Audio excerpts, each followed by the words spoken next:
మా ఇంటి పక్కన స్కూల్ గ్రౌండ్ అన్నమాట. స్టాండర్డ్స్ అటెన్షన్ అనుడితోనే ఉరికొచ్చేసి చూస్తుంది ప్రిన్స్ పాప.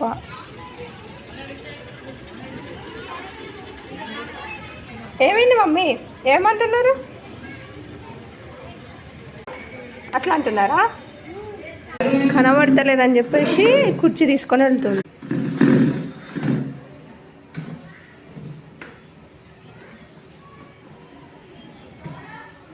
ఎందుకురా చీర ఎందుకు వేసుకున్నా? ఎప్పుడు కనబడుతుందా? ఇటు చూడు శ్రీలు ఏమంటాళ్ళు? ఏం చదువుతున్నారు? ఇది చూడు ఏం చదువుతున్నారు? సండే మండే చదువుతున్నారా? సండే మండే కాదురా, ప్రేయర్ చేస్తున్నారు.